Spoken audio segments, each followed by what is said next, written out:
5 years ago, this country saw a devastating mass school shooting at Sandy Hook Elementary School in Newtown, Connecticut. Many, as I mentioned earlier, believed sincerely that that would be the breaking point in dealing with mental health and guns. But sadly, as we have witnessed yet again, we are still seeing young men in particular struggle and doing very little, if anything, about it.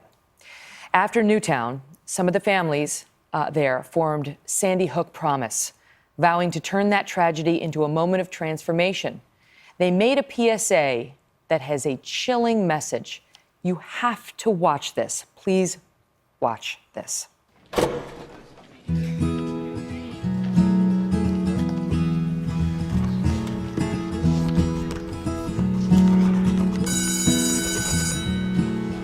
got some news today from the radio man.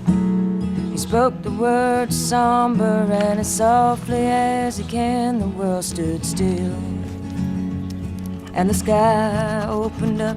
I made my way to fill up my coffee cup. Then it occurred to me as the daylight sky shone blue, today's the day that Johnny met June. He waited a while, he knew that he would. He was gonna hang around here for as long as he could. The days went by, and hours idle passed. He was never sure just how long he would last. But there's not much love in a lonely room. Today's the day that Johnny met June. Have a good summer. You too. Thanks. Hey, you must be bored. No way. This is the guy that I was running to in the library. You're kind of, yeah. kind of guilty. So you like to write on desks? Yeah, that's what I do.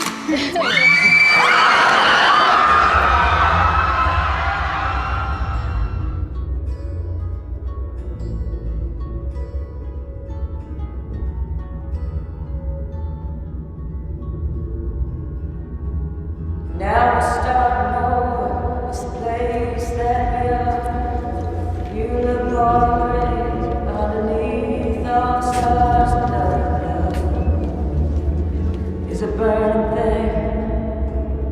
Oh, how I still love to hear you sing.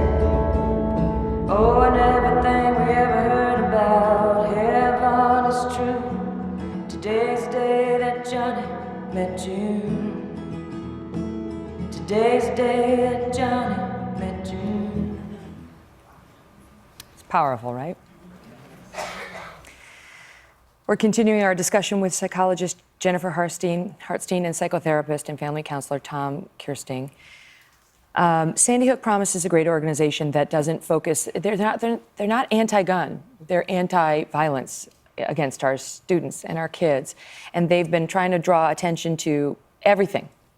The warning signs with respect to a particular individual.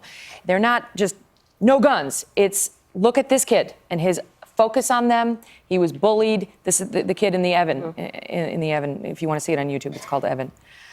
And you can see what happened in Florida already. The Facebook postings with guns and other weapons, the threatening language. He was expelled from the school. Clearly the school saw an issue with this guy. Right, and just looking at his history, right? He's lost both his parents. I think I read that, you know, his dad died several years ago. His mom recently died, so here he is alone. What other history did he have? Just kind of grieving of that. Was there bullying? I mean, there's a lot of the warning signs in that video are things that we've been hearing a little bit about this young man. And so we have to think about how that is impacting our boys, especially because no one's really encouraging young men to be talking about that stuff. So we kind of push it aside, and then that's really an issue. The thing is, you know, you look at the warning signs in Evan, right? The Sandy Hook Promise video. They were here. They appear to have been here in Florida, and yet he was free. He was not getting the help he needed, obviously. And so the question is, well, okay, A, what are those signs officially? Let's talk about it. And B, then what can we do? Right. And, you know, what's perplexing is all of the stories of students that you hear, you know, posting things, say they knew that this individual is capable of this. So there were plenty of signs there. So what we need to do, anybody listening right now, especially parents and schools, we have to empower our kids that if they see, we hear the term see something, say something, but it's got to be a little more than that. If there's something that's just not jiving right, they have to bring that to the attention of an adult so that they can look into this, investigate it, and prevent a tragedy like this from happening. I wonder if we need a national resource center where it's a number that you can call, and that we have experts who profile, for lack of a better term, what they, you look at the Virginia Tech, he was a 23-year-old student. Newtown, he was a 19-year-old, young man. Here, it's a 19-year-old. Well, and I think it's a combination of two issues, right, that we are struggling with. One is the mental health piece of this, and then one is gun control and access to guns and all of that. So there are two kind of simultaneous and parallel arguments. And the issue for me as a psychotherapist is, how do I make sure that people who are not stable mentally, who are not thinking clearly or making good decisions, don't have access to the thing that can kill so many other people. And that's where we're having a challenge. In New York, if I believe that someone is suicidal, I can call a registry and say this person needs to go on a no-gun list because they could be at risk for hurting themselves, but it's not a no-gun list because I think they're at risk for hurting someone else. There's another piece to this also that really will resonate. World War I, the average combat soldier, only 10% of combat soldiers were capable of pulling the trigger at point-blank range. By Vietnam, 80% were. And the difference was that the targets they used during World War I were paper bullseye targets, and the ones they used to train soldiers in Vietnam were human silhouettes. So think of the desensitization just from something as trivial as that. And now, look at the society we live in, with kids playing first shooter video games, being exposed to violent content all day long, and think about how their mind is absorbing that, and perhaps that plays into why we're having these types of things happening. I feel like it has to be an all-in approach, right? Because now you're going to get hit by the gaming industry for saying, we've had games forever and they don't make people kill people, and plenty of healthy kids play them and don't kill anybody. And we've had guns forever and most people use them and they don't kill anybody.